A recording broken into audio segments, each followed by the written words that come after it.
Hello everybody and welcome to the BSR MX5 Championship. We've got a slightly new look here for round 7 at Oulton Park, and that is mainly because unfortunately Graham Sessford can't be with us tonight. But don't fear ladies and gentlemen. My name is Jack Oliphant. I'm with you for this evening. I'm also broadcasting, so apologies if it gets a little bit rough out there. But luckily you've got the lovely note of Rhys Saunders alongside me. Rhys, how the devil are you? I'm very well, hoping to soothe the transitions through this evening here for 4 races of great action at Oulton Park in the BSR MX5s. Glad to be back. Obviously, I missed last week at Knockhill, which was a circuit I was really looking forward to. I did catch a small part of the broadcast whilst I was in a bar in Belgium. It was looking great internationally, at least. But no, glad to be back and looking forward to what this race and what qualifying has got to bring us as well. We've got some new returning faces. Back to the championship, notably Ben Sharp is as well. And we've also got on top of that too, James Clark making his series debut too. But as you can see on our timing screens, Tom Griffiths currently leading the way in qualifying. Although he's just been topped by Michael Seal. So this is going to change and chop as we battle around this Oulton Park Island layout. It will indeed, yeah, and I do apologise if some of the paints aren't loading in. Trading Paint seems to be wanting to take a little bit longer than usual to get this back up to grips. Ben Sharp is a name we haven't seen that often so far this season in the MX5. It's nice to have him back along. He was a series regular at one point, Rhys, wasn't he? And quite often one of those names that strikes fear into the opponent's hearts because you know he's going to be quick. He is indeed. He only did a handful of laps in practice, and he was P3 in the practice session attached to this race 1. So it showed that he's not lost any of the old magic. Obviously, racing real life as well, so that will keep him nice and sharp, as you can see him darting on through. I'm going to get my chicane names wrong there, but darting through the Hislop chicane, and you can see his MX5 moving and shaking around. Ben absolutely on the limit, back on the pace straight away. Adam Delmont actually jumps into the lead, so he's currently got pole position ahead of Michael Seal. Plenty of position swaps here as we head into the last 9 minutes or so of the qualifying here. Yeah, and if you're slightly confused with what's going on the left-hand side with the timing tower, we have gone back to basics a little bit here. We were using our own overlay Year 1 TV, and that will continue from, I'm sure, next week onwards.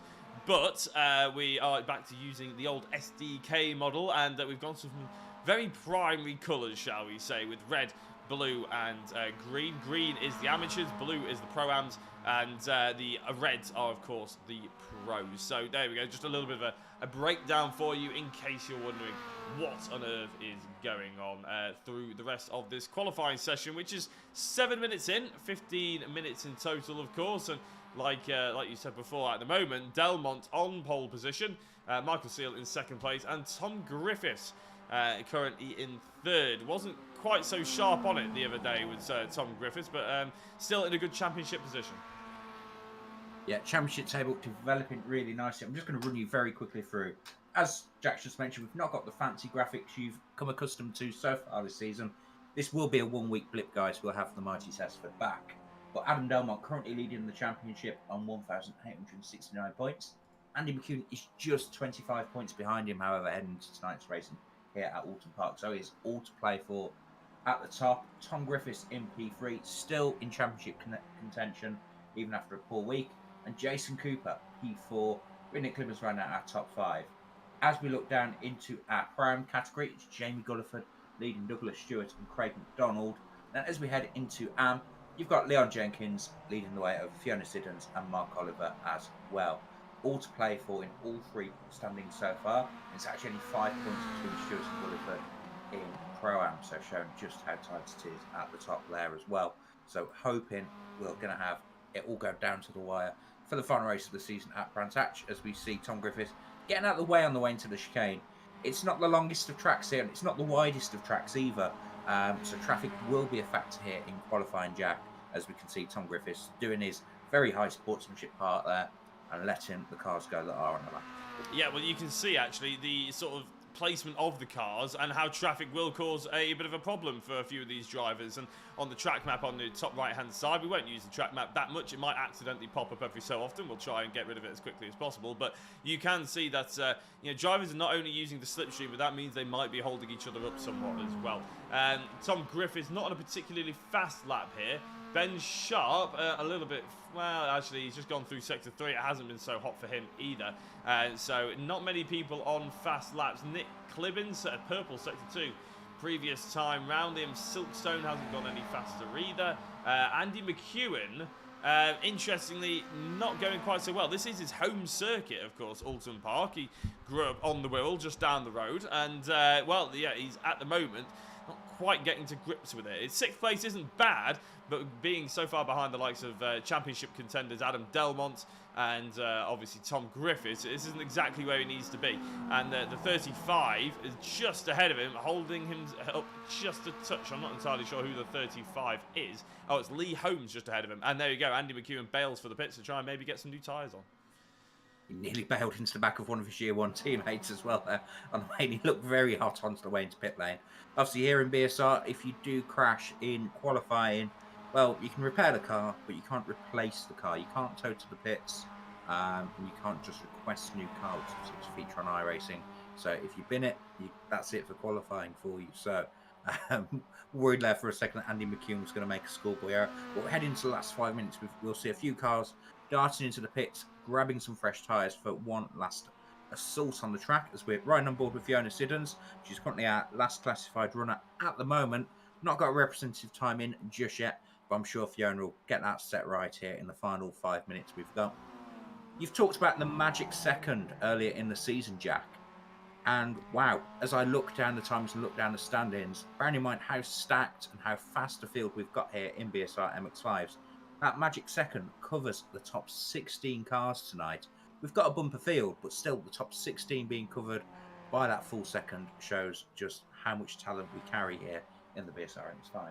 Yeah, well, I just brought it up on the left-hand side there. Leon Jenkins is currently 16th, the last driver to be within that second. And considering it's such a long circuit, I mean, 1 minute 33, we're quite used to seeing maybe the top 16, maybe the top 20 covered by a second. The likes of Brands Hatch Indy, Silverstone National, of course, Knock Hill, but not quite how we expect it here at Oulton Park. I am keeping an eye on the YouTube chat and Facebook and Twitch as well. I'm broadcasting this everywhere, actually. Not just on the BSR YouTube page, but my own YouTube page and Facebook pages were set up as well. So I thought, you know what? Why not? Let's get some more eyes on the BSR MX5. And Katie Eames, it's been many, many months, Katie, since I've given you a shout out for giving a comment on the stream. But welcome back to the stream. It's nice to have you along on the Jacko Racing Facebook page as well. So, yeah, please do like, subscribe, or anything else you want to do on anywhere you're watching this from. It's always a pleasure to have you along. And as, speak of the devil, Katie Eames drops a like rating on the stream as well. Thank you very much. Yeah, please do interact. I've got the YouTube chat up as well, guys. So shout out to your favourite driver, cheer them on, cheer your teams on as well. And yeah, let us know where you're watching from as well. So as I mentioned, I spent a bit of last week's evening watching from a bar in Belgium. But the Belgian beer meant I can't quite remember everything that happened. So apologies for that. I digress. 2.5 minutes to go. People will be winding up now for their fast laps. Adam Delmont currently on pole by 1.2 tenths of a second, ahead of Griffiths, Seal, Sharp, McNally, and McEwen. Yeah, what a stacked field we've got. Lars Fisher only down in P9 currently, and Jason Cooper hasn't set a lap. I'm not sure if he's got a ban from qualifying this week, but yeah, Jason Cooper hasn't set a lap so far. He's going to have some work to do in race 1. There's quite a few drivers that haven't yet set a lap time, isn't there? And I think that is due to the fact that maybe they got in a little bit too much trouble over the course of last week, and maybe being banned from qualifying, which I think I mentioned last week, actually, in my opinion, is quite a good way of doing it, because it means you keep the points from last week, but you get a disadvantage going into this one, and it just seems to be the most common punishment that BSR hand out. So I think a lot of people just take it on the chin and crack on, especially with 3 reverse grid races. Even if you miss qualifying, it's only really ruining 1 race, so you've still got an opportunity to rescue your evening. Yeah, no, there's plenty of opportunity to recover, and we've seen some great recovery drives this season. No split Monza as well. And we saw Jason Cooper actually coming all the way from the back to, I think it was 2nd place at Brands Hatch Indy, all in 1 race. So it's definitely possible here in the BSR. But yeah, if you've got a qualifying ban, you've probably been using your bumper a little bit too much. Looking over in our YouTube chat, cheers ears, shouting on Luke Pullen and OMQ Courtney, also shouting on Leon Jenkins as well. So yeah, we'll be giving out plenty of shout outs to your drivers as well tonight, guys. So keep the comments incoming. Indeed, indeed, yes. So, yeah, hopefully we'll get a nice bit of engagement in the YouTube chat. Just having a look and seeing if anybody out there is putting in some fast times. Well, Lars Fisher has only gone and put a purple Sector 6 in the last time round. He is currently in Sector 6. He's got 3 green sectors already to his name. If he can hook up a purple sector again, it's going to be a big leap up the order for Lars Fisher, but I don't think he was able to do it. Yes, he did. He got his way up to 5th place ahead of Adam McNally and Andy McEwen, of course. So, yeah, big gains there by Lars Fisher, sticking his nose right in by his teammate. Actually, where is... I was going to say, I'm so used to seeing Cooper at the top end of the field. I don't actually see him today. Jason Cooper. Oh, he's got a qualifying ban. Jason Cooper is currently in the pit lane, so Lars Fisher may have to do this without his teammate. It's a lot of pack racing here in MX5. You know who your friends are. We saw it at Monza, actually, as Lars Fisher goes straight on at the hairpin there. Troy won't be the first person tonight to see Mrs. Braking Zone there. Very tricky. As Michael Seal off into the tyres as well. But yeah, it won't be the first time we see someone going. You can see him just getting absolutely out of shape there. Such a long spin. Oh, and it snaps back. It snaps back. And, oh, he just about keeps it out the wall there. Great car control there from Michael, but he escapes out. And that's the end of his qualifying. As there's another Year 1 car off into the wall there. I think everyone just decided to crash at the end of qualifying. And that is it. Qualifying is in the books. Now, I'm not sure how SDK runs with the graphics, so will we get a starting grid right here? Well, we will do as soon as it loads up a little bit, of course. So I'm just trying to sort out a few more of the images because this is an old project file and some sponsors are on here that don't necessarily sponsor anymore. So yeah, there's quite a bit going about the place. So yeah, maybe have a chat while I'm doing this, Reese, maybe have a chat through where some of our championship protagonists sit within the top 10 of the current qualifying, and maybe give it a little bit of a guess of where they're going to end up tonight. So as we look on across, and I'll do this for overall standings to start, and it gets very spicy as we move a touch on down. So Adam Delmont, championship leader, P1, cementing his class. Tom Griffiths, P2 on qualifying, P3 in the championship show, sitting there, the cream invariably rises to the top. Michael Seals in 3rd. Again, he's in that top 10 of the championship as well. But Ben Sharp, he'll be our wild card tonight. Return to the championship. I don't know if this is going to be a one-off appearance for him for the championship or if he'll be here now until the end. If he's here to the end, he's going to be a big factor in maybe who wins races where. But yeah, he'll be starting P4. Very, very strong return to the championship for Ben Sharp. And Lars Fisher starting 5th. I'm just going to highlight, it was something that we talked about off air just before we went live, Jack, the Pro-Am Championship battle. So currently it is Jamie Gulliford leading the way from Douglas Stewart. Now, Douglas Stewart appears to have a qualifying ban, so he'll be starting back in P24, maybe even P25. Jamie Gulliford is leading the championship by 5 points in Pro-Am, and he's got a great opportunity here in race 1 because he's going to be starting in P10. But we've got the full grid just here, so I'll run on through quickly for us. Adam Delmont at pole position sitter in the number 77. Tom Griffiths, P2, with Michael Seal rounding out the top 3. Ben Sharp joins him on row 2 in P4. Then it's Lars Fisher in P5 with Adam McNally, P6. Row 4 sees Andy McEwen with Sam J. Smith. Then we've got Lee Holmes in P9 and Jamie Gulliford rounding out a top 10 and also Pro-Am pole. Kip Stevens is in P11 with James Neve in P12. Row 7 sees Luke Pullen, 2nd in class, 13th on the grid. Hopefully not unlucky for him. With Nick Clibbans, P14. And then we've got Liam Silkston, P15. Leon Jenkins, AM pole for him, P16. And then it's Craig Schilt, P17, with Glenn Humblestone, P18. Julian Schruer, P19. And then Mark Oliver rounding out our top 20. And then our last 2 qualifiers, Fiona Siddons and Chris Dixon. And Fiona Siddons there shown for Matthew Logistics. She's actually driving for Team Year 1, the any livery cars now. Jason Cooper in P23 with his qualifying ban, our reigning champion. And then he's got his brother lined up alongside him, Luke Cooper. And it's Craig McDonald in P25 with Douglas Stewart, 2nd in Pro-Am in the championship, P26 on the grid. And we're rounded out by Colin Sansom, Alistair Hatcher, and James Clark. So that's the full rundown of our grid. We've got about 20 seconds to go. Oh, in fact, lights out. Let's go, Jack. Indeed, so as the lights are starting to come on our screen, we can hear the engine notes rise, and with Adam Delmont on pole position in the number 77, gets a good start by the looks of it, and a fair few drivers at the back end of the field getting a very, very quick start, including, I saw Jason Cooper being involved there as well. Adam Delmont leads the way in through the first corner, and Tom Griffiths, Michael Seal and Ben Sharp follow him in suit. Ben Sharp hunkered right up the back of his former teammate Michael Seal. I remember back when Michael Seal actually joined the BSR MX5 Championship. Ben Sharp somewhat took him under his wing as they go down Cascades and going towards the island hairpin. It's going to be a very good opportunity for Ben Sharp to try and go around the outside, but gets very loose on the rear end.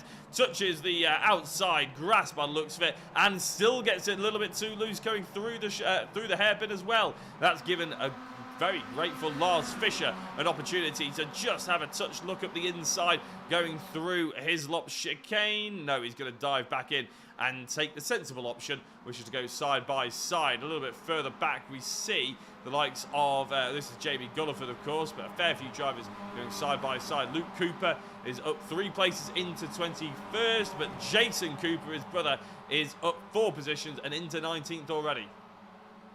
Great start and looking very clean. Still got 28 runners with Colin Sampson running that field, as it looks like Jason Cooper's about to make another move up the inside there at the top of the hill, and that's him all the way up into P18 now. So Jason Cooper hard charging. We're going to see him in the top 10 by the end of the race, I am sure. Michael Seal still in P3. He's got Ben Sharp for company again. Ben Sharp still looking loose as they come out the old hairpin there, and he's all over the back. Will he make a move? Will this allow the front two to break away? And will Lars Fischer stick his nose up the inside here, as we're already on lap 2 here at Oulton Park? Yeah, very famously difficult to overtake around Oulton Park, but I've been proved wrong many times whenever I've said that about BSR MX5 Championships. They tend to throw it around anywhere they like, and Andy McEwen is doing exactly that, almost around the outside of Cascades. Luckily gets it tucked back in between Lee Holmes and Adam McNally for the time being, but he looks like he may have a good run. That's going to have to be very late on the brakes to try and have any kind of move up the inside of the number 78 of Adam McNally. It's not quite to be just yet, so Andy almost living proof right now of how difficult it is to overtake. Yeah, the draft's so strong that unless you've got a good run at the car in front and they've not got slipstream, it's hard to just breeze past somebody. It's almost that you have to kind of half stick your nose up the inside and then let them outbrake themselves, let them make a mistake, and then take advantage and get the run out of the corner on them. And I hopefully took up in somebody else's draft as you do it. But very much status quo in the top 7. But one man that's still making moves up forward through the field is Jason Cooper. He's still in P18, but he's now right on the back of Craig Schill. And you've got Liam Silkson making a move on Leon Jenkins as well. So plenty of action in the midfield. Will we see a lunge here from Jason Cooper at the end of lap 2? It looks like he's going to be sizing himself up the inside. Oh, Craig Schill breaks very, very late. Too late potentially. And yes, Jason Cooper goes through as Craig Schill actually runs wide. So Jason Cooper up to P17. Leon Jenkins getting plenty of support in the YouTube chat. He's going to need more than plenty of support, I think, to keep Jason Cooper behind him for the entire race.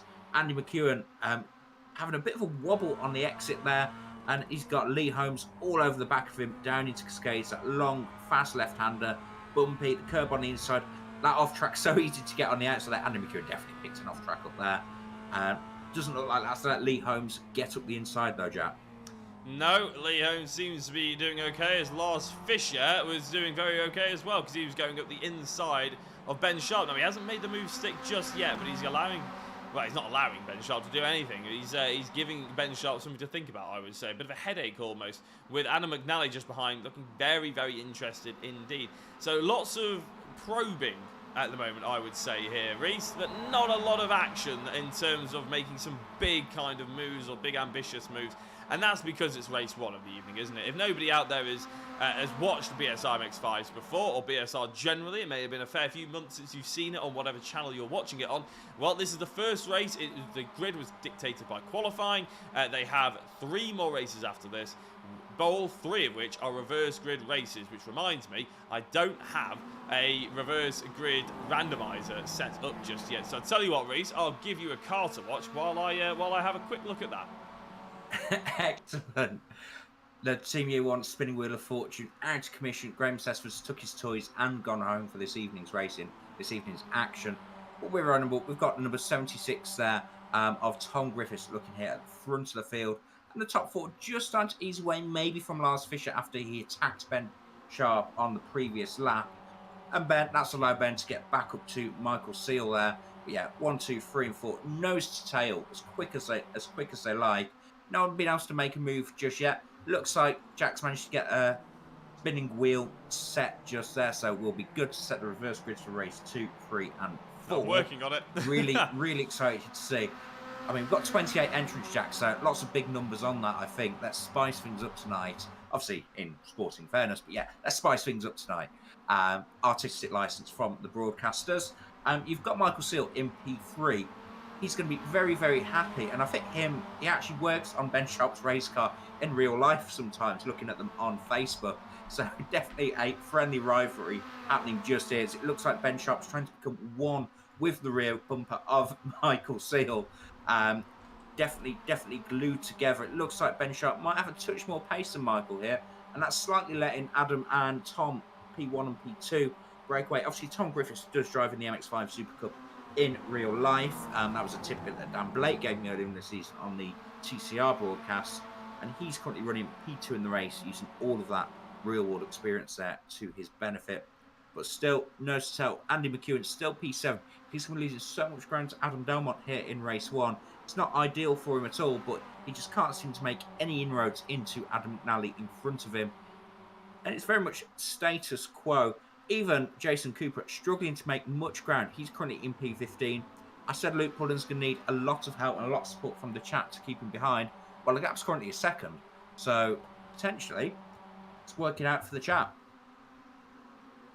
Yeah, I'm just still trying to figure out the spinning wheel, but I'll do that more in a second because it looks like things are starting to heat up with the front of the grid. Now, the 2 Excite cars, they're unlikely to start falling over each other, Adam Delmont and Tom Griffiths. That doesn't mean it's impossible, of course, with Michael Seal hot on their heels trying to make some kind of effort. Katie Eames is right in the Facebook chat as well. A full reverse grid would be pretty awesome, and especially these MX5s. Trust me, you're in for a treat if you haven't seen them much recently. It'd be nice if we could stream on some more platforms so more people could get involved and enjoy the brilliant racing. Or maybe I'll have a chat to our broadcasters, our usual broadcasters, shall I say, Graham Sesford, in a couple of weeks' time. Try and get some more variation in the stream, shall we say. Right, the top 3, as I said, somewhat settled. Reese it's not been an absolute classic just yet, but there is about 6 minutes to go. There's every opportunity that the likes of Ben Sharp, who we're currently watching, can throw a bit of a spanner in the works for a few other for the rest of these drivers. You can already see Tom Griffiths. Is that going defensive or is that going aggressive? It's very, very difficult to tell. But as they go through T1, looks like Michael Seal might have a half decent run, but Tom Griffiths again just absolutely nailing it. So evenly matched here between our front 7 all nose to tail now. Not quite the gaps that we've seen building at some tracks, but yeah, the top 7 absolutely glued together there in kind of one mega pack. And maybe Tom Griffiths needs to think, you know what, attack is the best form of defence, as attack is one thing that Ben Sharp has just figured out. He's given an almighty shot to the rear of Tom Griffiths. He's up the inside as we run the rundown to his laps. Now, he won't have any slipstream, he won't have any draft out there. One man who will is Michael Seal. He's on the outside, though. He's going to have nowhere to go on the way down into his laps.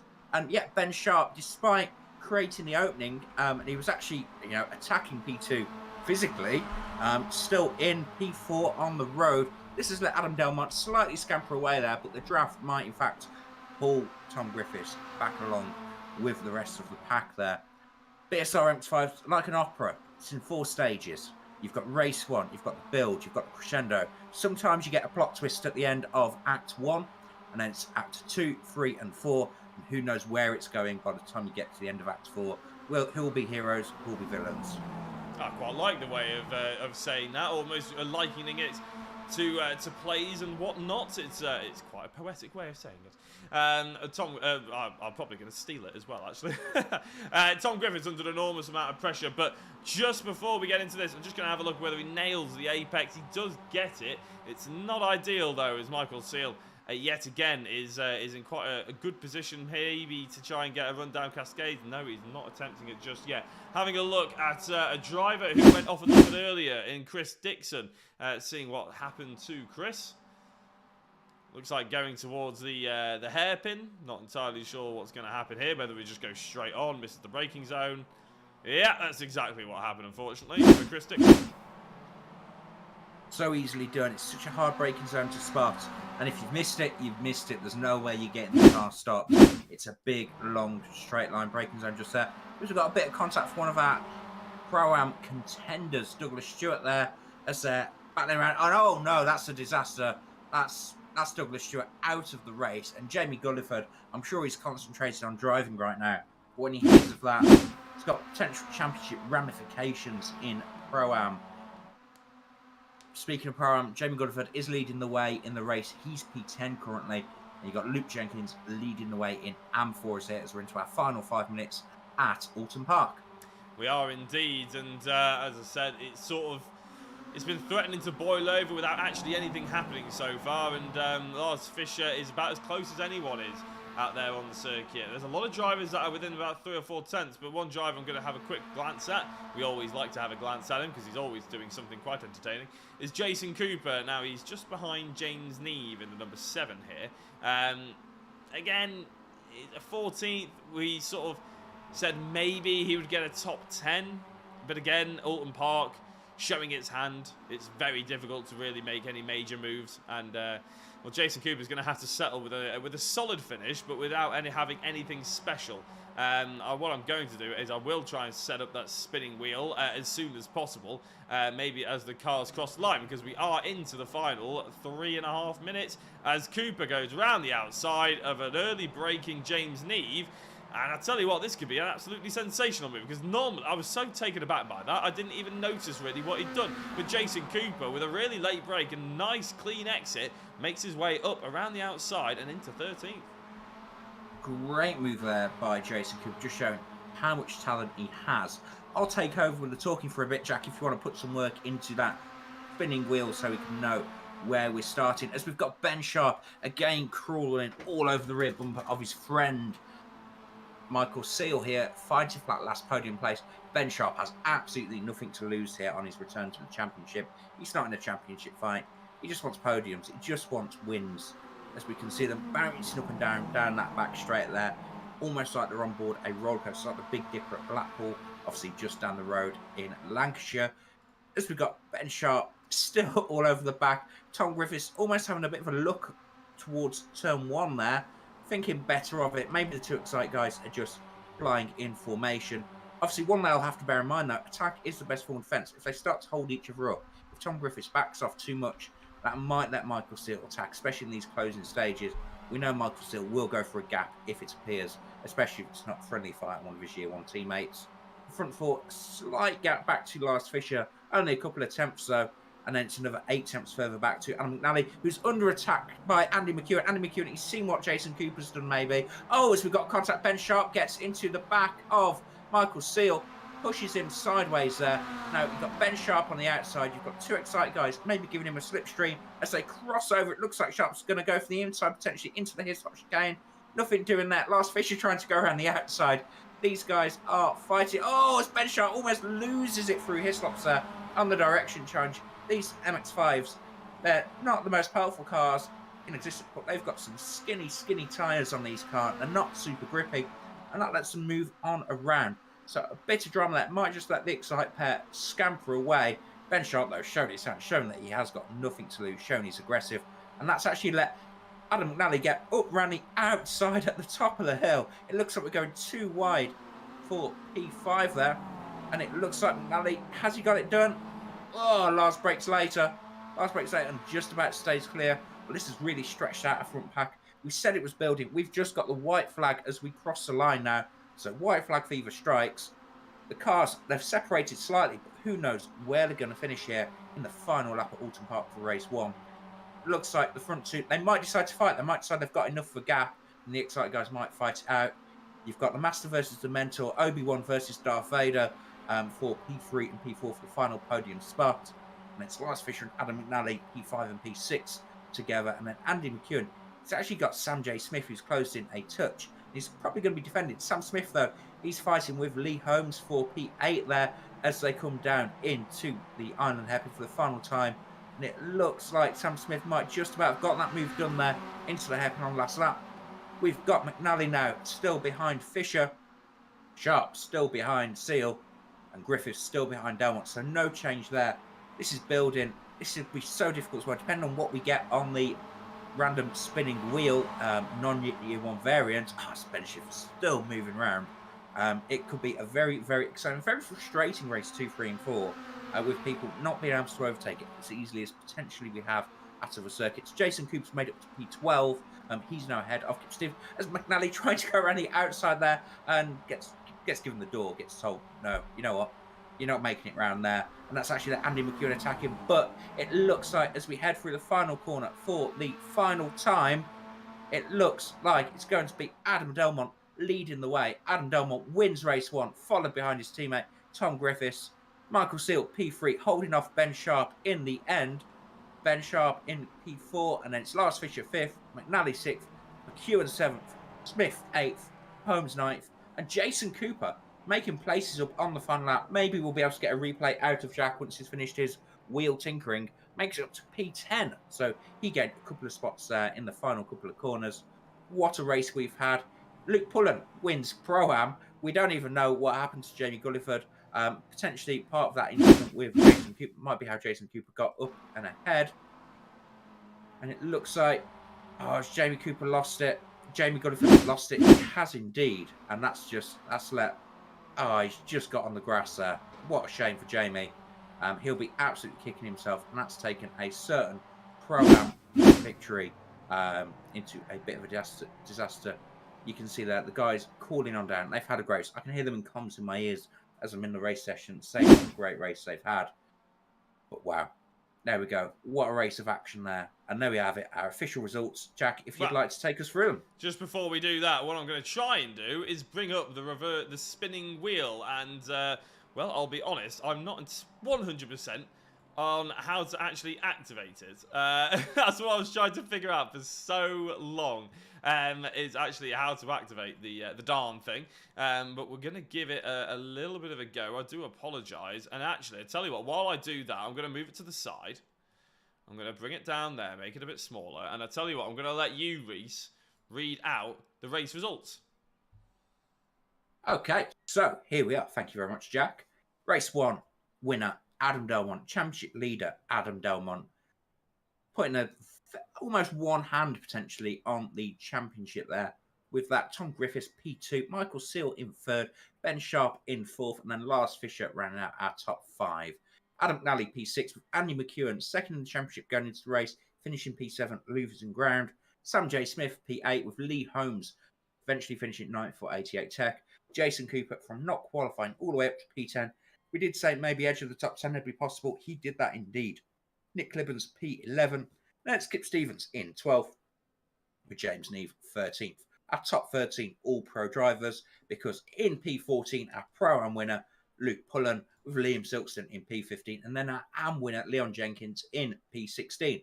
And our top 16 all within 10 seconds of the race win. Jamie Gulliford eventually having to settle for P17, with Craig Shaw 18th, Craig McDonald 19th, and then Luke Cooper in P20. And then it's Glenn Humberston, Fiona Siddons, and Colin Sampson, with Chris Dixon in P24.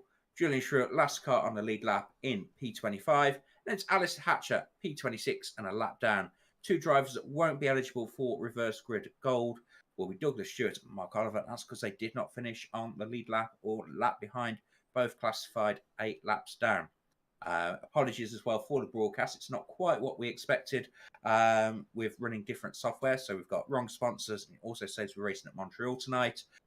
We might get that fixed for race 2.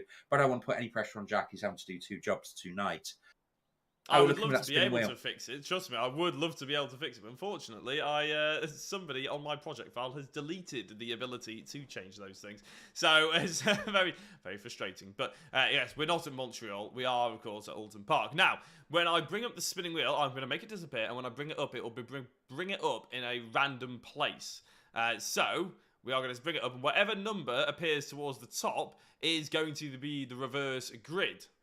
And it should reappear. There we go, full reverse grid. So if you think I'm lying, it was on 9 before. I make it disappear. For some reason, it reappears, and it reappears as full reverse grid. So there we go, full reverse grid for race number 2 of the evening. We're going to go to a very quick break while we maybe try and figure out some of these teething issues, because I haven't broadcasted in 8 months. Thank you very much. We'll be back in a couple of minutes.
Hello everybody and welcome back to the BSR MX5 Championship Round 7 here at Oulton Park. We're after away quite a tense first race that never really crescendoed into anything.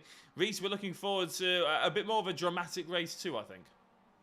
A full reverse grid should hopefully do that. Jason Cooper, he's going to have to overtake all the cars he overtook in the last race. He'll be starting about P14th, I believe. We'll get official confirmation of that when we get the grid up at the start. But yeah, race 1 winner, Adam Delmont, he's going to be looking and thinking, you know what, I've got 25, 26 cars to overtake here. Blimey, tonight's about to get a lot more difficult. Hopefully, it's not going to be too bad for them. It's quite late here at Oulton Park. It's about 7:30 in sim, so the sun will be low. Hopefully, it won't get in any of our drivers' eyes. You can see it's just starting to get a little dusky on stream here in front of us. Jack, I've not done it for a few weeks, and I've missed doing it. I'm going to put you on the spot. Race 2 predictions. Who's your man at the top of the pile at the end of the race? Oh, dear me. I think Jason Cooper's starting a lot higher up. I think we'll see a top 5 from him. I'm not going to try and claim who's going to win, though, I don't think. I'm going to be slightly boring on that perspective as we see a driver flying off the outside of the circuit then. Yeah, I'm not going to try and predict who's going to win, but I'm going to say, yeah, Jason Cooper at top 5. I think I'd be fairly happy with that. And I think the rest of the field who are right at the front in the previous race, obviously now starting all the way at the back, top 10 would be pretty good from them, but I'm expecting a little bit more carnage. I think some people are going to get a little bit more desperate than they need to be here at Oulton Park. And remember, there is still 3 races to go, and well, we've changed the spinning wheel somewhat, and I'll just very quickly show you, because the spinning wheel wasn't working for me for whatever reason. So we're going to go for a random number generator down at the bottom here, and how we're going to do it is we're going to change the minimum number, if it would actually let me click, because this is now not working, which is really helpful. Oh. Ah, there we go. I'm going to change this to, say, 9, and we're going to change this to 28, which is the full reverse grid, not 128. And we're just going to click generate. So that's how we're going to do it next time round. So hopefully that's not too frustrating or anything like that. But yeah, slightly different to how we usually do it. So it could be anything. Normally, we maybe just have 9, 12, 15 and full reverse grid on offer. This time, it could literally be anything. But we'll see how the full reverse grid lined them up this time round. Alistair Hatcher will be on pole position. Julian Schroer in 2nd. Chris Dixon in 3rd. Colin Sampson in 4th. Fiona Siddons in 5th. Glenn Humberstone in 6th. Luke Cooper 7th. Craig McDonald in 8th. 9th, Craig Schild. 10th, Jamie Gulliford. Leon Jenkins in 11th. Liam Silkstone in 12th.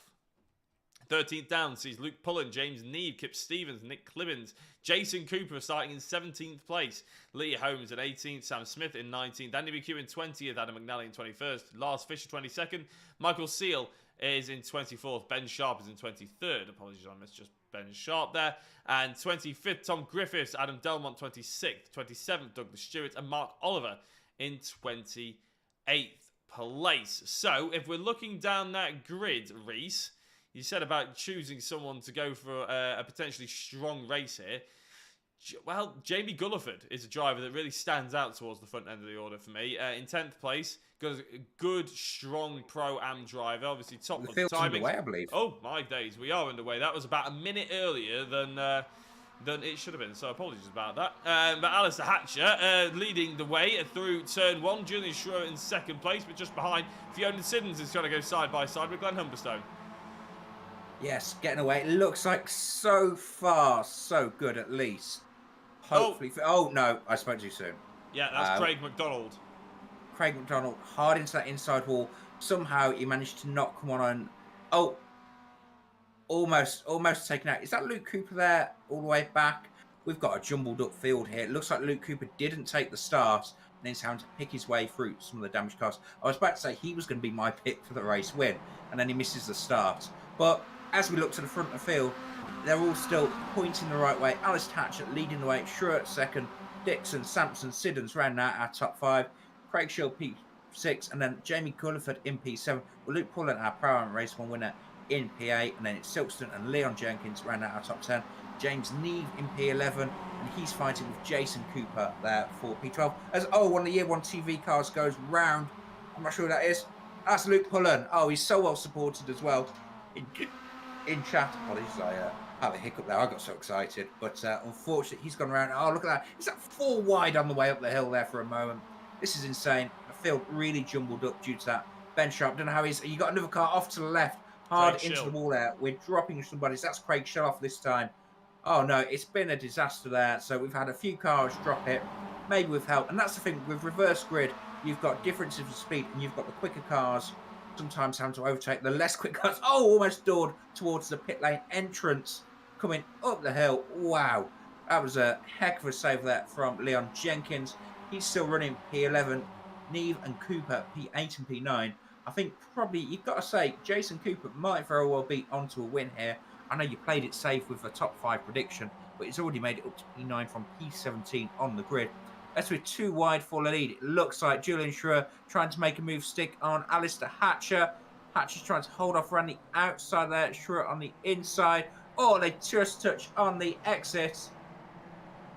And it looks like Alistair Hatcher staying in the lead for now at least. They've got a little bit of a gap over Colin Sampson in third place. It's great having these reverse grids, Jack, seeing the field jumble up and seeing different names and different faces at the front of the field.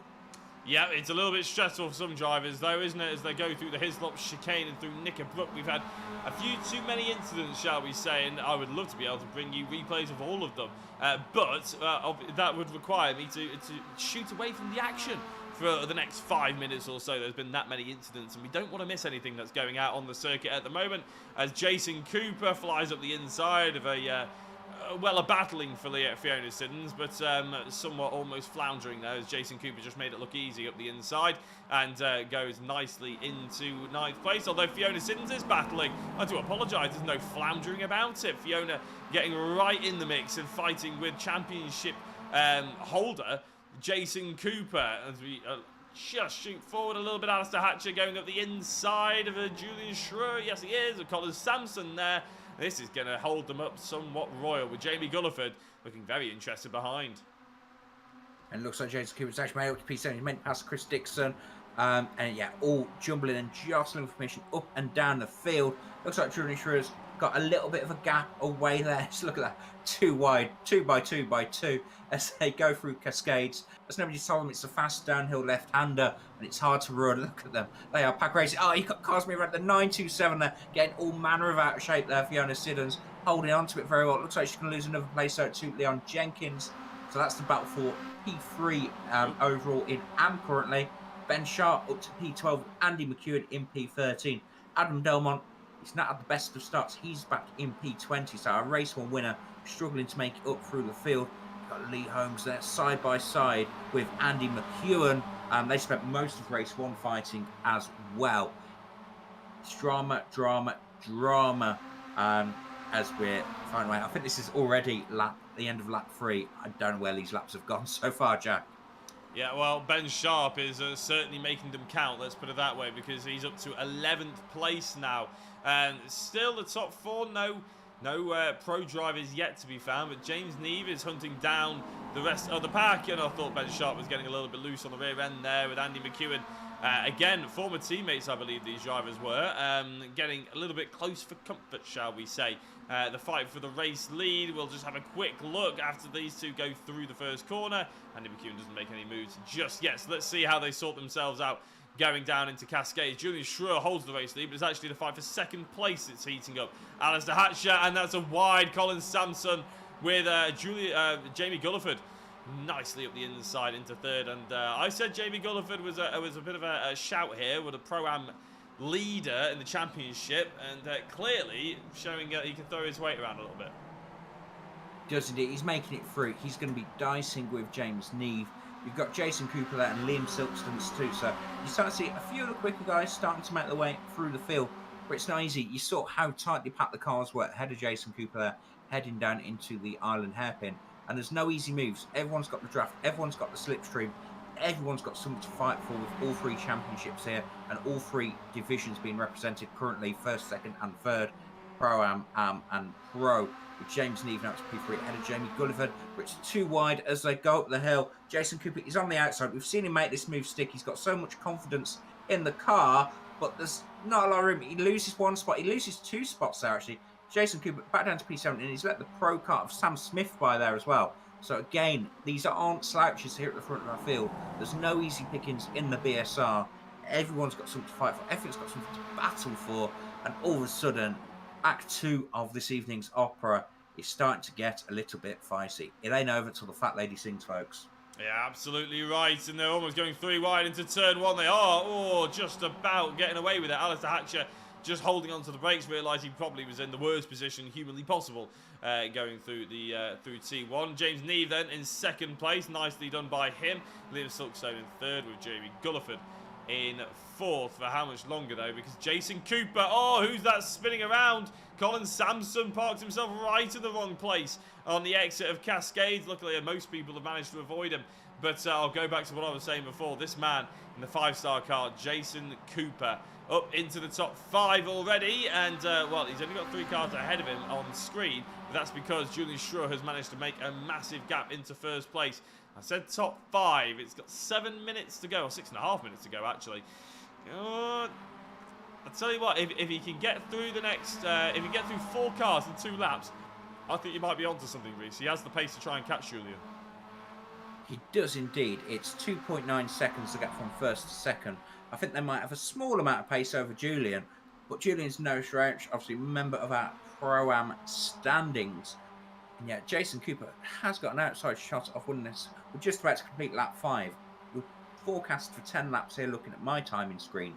That means we're halfway through the race, and Jason Cooper's got 4 cars to overtake in potentially 5 laps. So he can even have a lap off at some point.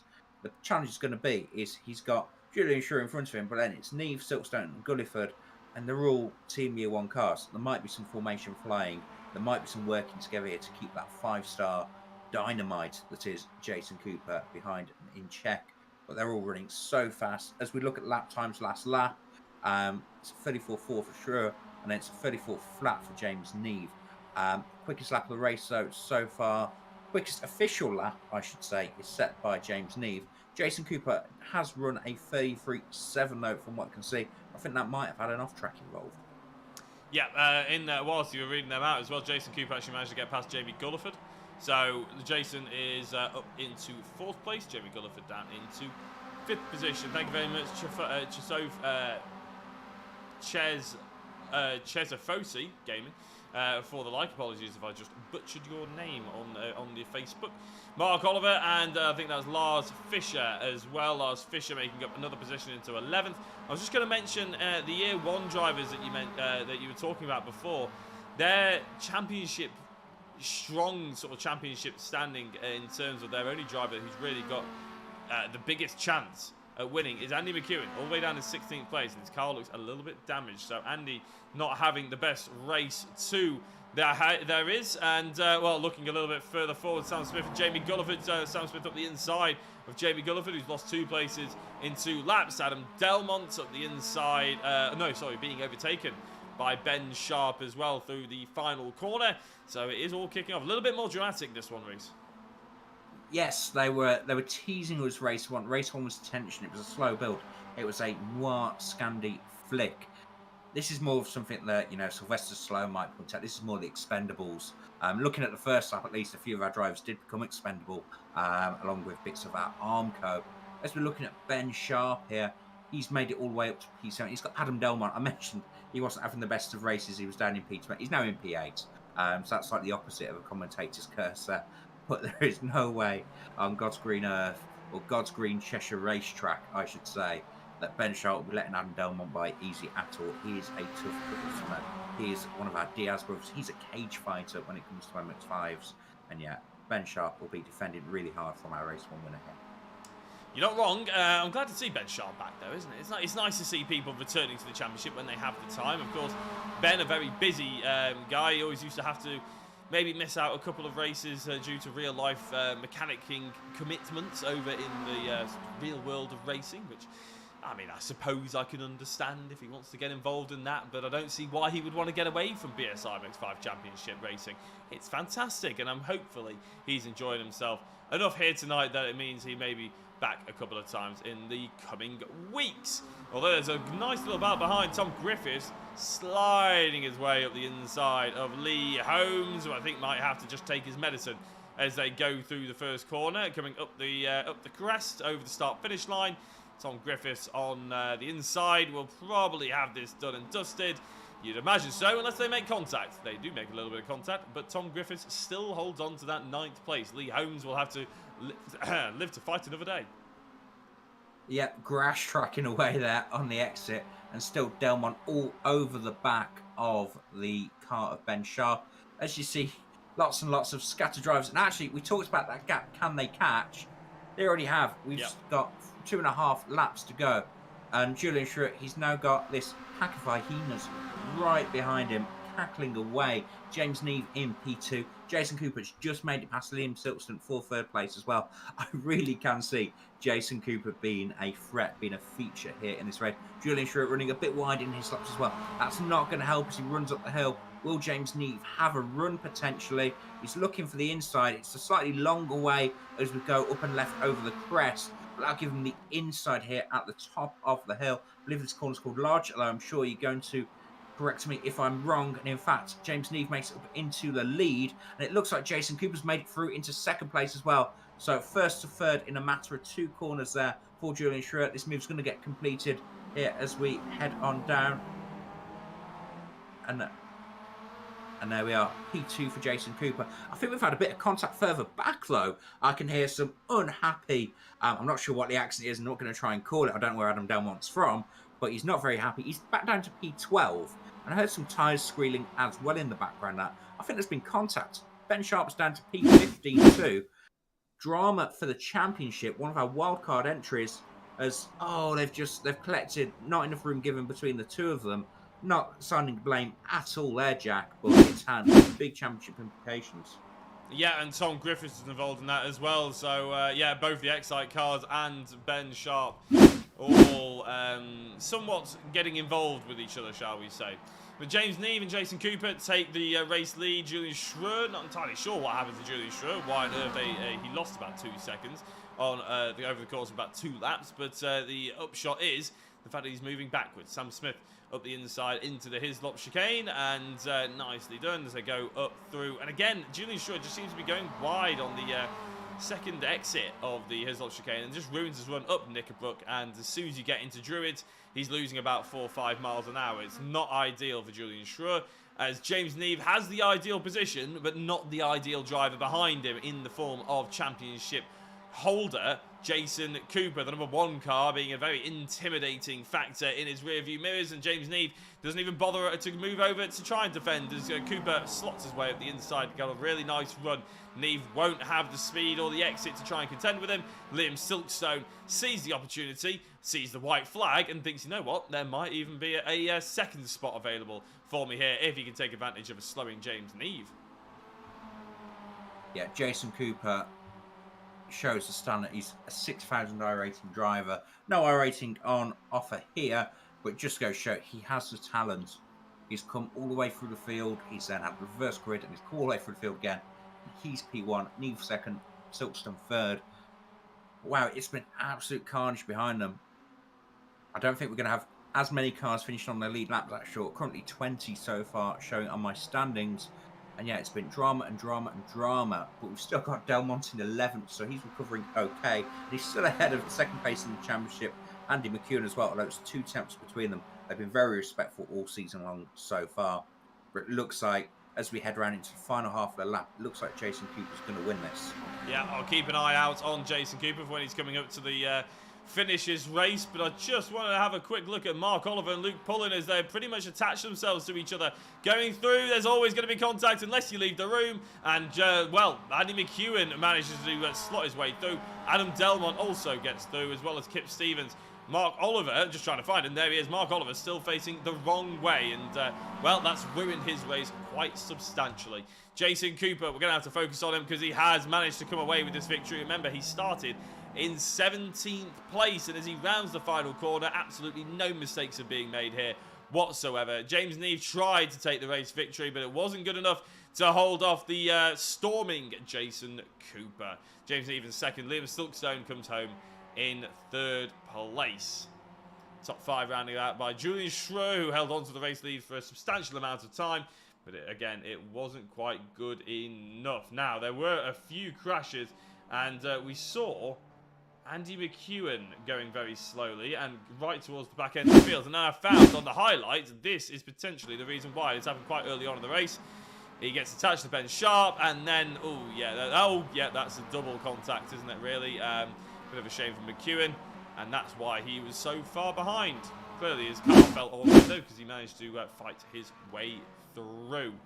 Ben Sharp, not yet finished the race, and I would say an unfortunate incident, a racing incident potentially. Reese, are we going for on that one? Obviously, the stewards will say whatever they feel, but as commentators, we're always entitled to a slight opinion. And it just looked like going through Druids, a couple of drivers went for the same bit of track and ended up getting spun around. Yeah, there's only enough tarmac for one car in one place at one time. As the man Fernando Alonso has been famously quoted saying, you always have to leave her to space. Always have to leave her to space. And maybe that wasn't what happened. But the guys, they did well. They recovered. Adam Delmont, I know, I heard him on comms. He wasn't happy about it at all. He's ended up finishing behind Andy McEwen. Only one place behind, which, remember, they were P1 and P7 in race 1. So he's still net gaining tonight. I get why Adam Delmont, especially after seeing Andy get caught in that early incident, would be unhappy. Ben Sharp does come home to finish P19. And he's actually the last car on the lead lap, with Douglas Stewart being classified a lap down on him, and then Alistair Hatch 2 laps back. So I believe, so if you set, oh no, it'll be okay. I think we've got the reverse grid coming right up. So Jack, take it away. Yeah, and the reverse grid is 25. Not quite full reverse grid, but as near as damn it, I would say. 25 is the number, and we'll see who actually that counts for. We'll keep it up on the bottom of our screen as we run down the results for the second race of the evening. Remember, number 25 is the one we want to keep an eye out on. Jason Cooper then took home the top step of the podium with James Neve alongside him, or one step below, I should say, and Liam Silkstone on the bottom step, first, second, and third. Sam Smith in fourth, Julian Schroer in fifth, Jamie Gulliford in sixth. Seventh, Luke Cooper. Eighth, Lars Fisher. Andy McEwen ended up in ninth, taking advantage of a late crash. Adam Delmont also took advantage. He came home in 10th. 11th, Kip Stevens. Luke Pullen in 12th. 13th, Tom Griffiths.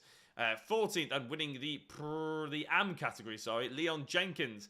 15th, Nick Clibbins. Mark Oliver in 16th. 17th, Lee Holmes, and Fiona Siddons in 18th position. 19th, Ben Sharp, and then who will be our pole position driver, because we can't quite get to 25, because the top, only the drivers who have finished on the lead lap or plus one lap are eligible. So the likes of Douglas Stewart, Alistair Hatcher, Michael Seal, Colin Sansom, Craig Schill, Adam McNally, Chris Dixon, Claire Humberson, and Craig McDonald are all ineligible for the 25 reverse grid. So Ben Sharp will be on pole, so technically it will be a 19 reverse grid. And as I said, I'll bring up the front end of the order if I can. There we go. And you can all have confirmation of where your favourite drivers ended up finishing. So we're going to go to another very quick break. Thank you very much for watching, and we'll be back in a couple of minutes' time. I will try and schedule it so we're bang on time for the drivers coming back. So we'll be back in a second.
Hello everybody and welcome back to what will be the penultimate race of the evening here at Oulton Park for the BSR MX5 Championship. My name is Jack Oliphant. I'm joined as ever by Reese Saunders. Reese, how have you found the racing so far here at Oulton Park? One was plot development. It was really setting up what we'd got coming on, and then we've had two big reverse grid numbers drawn. Race 2 was full of carnage, full of BSR trademarked craziness. I think it's just going to be more of the same for race 3 and possibly race 4 as well. Jason Cooper showing his chops, coming back through to win race 2. Championship leader Adam Delmont looked like it was going to be a great night for him, leading the way, leading the race and winning in race 1 from pole position as well. And you do get a bonus point for that in BSR, but then it all went a little bit wrong late on in race 2. Contact at Druids with Ben Sharp. We've had a look back at the replay, and well, we're not going to comment. We're unbiased, we're impartial, but it was ambitious on the one side and unyielding from the other. Unfortunately, it cost them both positions. On the subject of Ben Sharp, he finished P19. He was last man on the lead lap, and that actually gives him pole position here for race 3. And you've got to think, actually, it might play into his hands. He might very well become our runaway winner. We saw further contacts on the final lap as well, between two of the cars on the edge of the top 10, and that let Andy McEwen squeeze on by and squeeze on through past Adam Delmont too. So again, slowly starting to regain a few points that he might have lost in race 1. It's all delicately poised here, Jack. As we're heading in, we've got about 10 seconds to go in this practice session. So take us away and run us through the grid in a mo. Yep, and as soon as the grid becomes available to us, I shall do such a thing. Yeah, we've had a good retention of numbers here today as well. We've had about 28, and a big thank you to everybody who's joined in on the YouTube chat. I know there's a Leon Jenkins fan base that's somewhat set up camp in the YouTube chat, but thank you everybody else as well who's joined in and given the like, subscribes or whatever like that. Tom O'Farrell has given a like on the Facebook as well, so great to have you guys around. Nice to see you, Tom. Right, pole position goes to Ben Sharp, who finished 19th in the previous race. Fiona Siddons in 2nd, Lee Holmes in 3rd, Mark Oliver in 4th, Nick Clibbins in 5th, Leon Jenkins in 6th, Tom Griffiths in 7th, Luke Pullen in 8th, Kip Stevens in 9th, Adam Delmont in 10th with Andy McEwen and Lars Fisher 11th and 12th. Run through this quickly. 13th down is Luke Cooper, Jamie Gulliford, Julian Schroer, Sam Smith, Liam Silkstone, James Neve, Jason Cooper, Douglas Stewart rounds out the top 20. Alistair Hatcher 21st, Michael Seal in 22nd. 23rd is Colin Sampson with Craig Schill in 24th place. And just trying to get the last couple of drivers. Adam McNally, Chris Dixon, Glenn Humberstone, and Craig McDonald round out your field. The lights are already on, so I think I've just about managed to nail that timing, actually, which I'm quite pleased with. Favourite has got to be Ben Sharp, and as he sets his rear wheels alight, it's going to be a good start by the looks of it as well for him. Fiona Siddons were not a bad one themselves. Looking up the inside, but it's not going to be happening just yet. What's happening a little bit further down the order? Nick Clibbins being forced out wide by Mark Oliver. Nick Clibbins is getting a little bit of a tank slapper on the grass. Going to be difficult to try and rejoin the circuit. We'll find out how he gets on in a second, because Mark Oliver is sliding wide, and that allows Luke Pullen and Tom Griffiths to go up the inside of him. They're almost going 3 or 4 wide. There's a driver off in the background. Not sure who that is. I think it's Colin Sansom. Looks like his rear front left tyre is all out of whack as the 43 launches one up the inside of the 999. A bit ambitious. The Luke Cooper that was on Mark Oliver. A bit ambitious, but they just about made it work. Yes, he actually got past Lars Fisher there as well. Adam Delmont currently running P11. It's all changed. Andy McEwen's had a great start. He's up to P6, but Ben Sharp leading the way from Lee Holmes, who's ghosted on through to P2. And then Fiona Siddons, she's in third place. Oh, Ben Sharp! In P4. And Ben Sharp's off. He's gone exploring. He's gone scenic. And that's let Lee Holmes all the way through to lead. And he's got 1.3 seconds over Fiona Siddons. Tom Griffiths makes it to P2. He's going around the outside in Druids. There's not going to be a lot of room out there. You've got to trust each other there, guys, to be able to pull that one off. Looks like Ben Sharp's got going. Where's he fallen down to? I'm looking on my time screens. He's down P9. There's smoke. There's a car going around there. Can't see who that is. Can't see who's falling down the order. It's Chris Dixon. It's Chris Dixon who's gone around. And Andy McEwen up to P3. The old Cheshire Cat, he'll be smiling away there for sure. Hopefully not instilling any commentators' curses on Andy at all. But he's in P3, ahead of Luke Pullen in fourth, and then Fiona Siddon still in fifth. She runs wide, almost a copy of what Nick Clibbens did on lap 1 just there. Yeah, no, it's getting a bit tasty towards the end. Oh, it's got even tastier, but not for the right reasons, as a Luke Cooper flies off the circuit and is binned into, well, into the Armco on the outside of Cascades and right near some of the virtual spectators. Lee Holmes and Tom Griffiths. Tom Griffiths around the outside, of course. Lee Holmes trying to get the nice run and hold on to that first place. It's not going to be quite happening yet as Griffiths gets a good run. Andy McEwen will be licking his lips as he watches these two drivers go side by side. Oulton Park is a single file carriageway for most cars. MX5s are just about thin enough to try and make it too. That doesn't mean you'll go very quickly though, and you can already see how much Andy is closed up, and he's going to take advantage of one of them. He doesn't quite know where to put his car because they're slowing each other about just as much. He pushes Tom Griffiths through and makes his way up to second.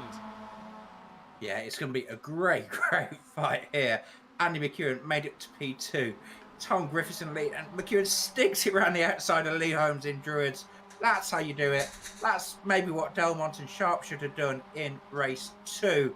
But it looks like, yeah, Andy McEwen holding on to P2. Those on the outside now. It looks like Lee Holmes getting in hot on the brakes, and he retains P2. This is going to be an absolute slobber knocker of a race here between them, with Jenkins and Pullen, the YouTube fan favourites in P4 and P5 here, also leading respective classes in Am and Pro-Am as well. He's got a great onboard shot here of Andy McEwen up the inside into turn 1. Will he make it stick? Will Lee Holmes manage to brave it? It looks like it's braved out, giving each other plenty of space, plenty of respect there. No repeat for Luke Cooper heading off hard into the Armco like the previous lap, Jack. No, it's a good little battle though. I'm enjoying this one immensely, and look at Leon Jenkins right there in the mix. I said before that the top 2 would hold each other up. Well, the top 4 are now holding each other up as a late on the brakes tries to go. Lee Holmes around the outside of Tom Griffiths. He's not messing around here. He wants that position back, and he wants it quickly. Andy not getting the best run out of the corner. Leon Jenkins getting a half-decent one, looking up the inside. That's going to be a little bit too far back, I fear, to try and make any kind of move, and they all do decide to go single file through the chicane. Probably quite wise, I would say. Luke Pullen in 5th is catching up to the back of this little fight, though. I'm looking forward to making it a 10-car battle for the race lead. Tom Griffiths, very much hoping from his perspective he'll be able to pull away, but he isn't taking advantage of the other cars slowing each other up just yet. Not yet. It's so tough to break away. The draft is so strong in these Mazdas. They're low-powered, they're high drag. They just punch an almighty hole in.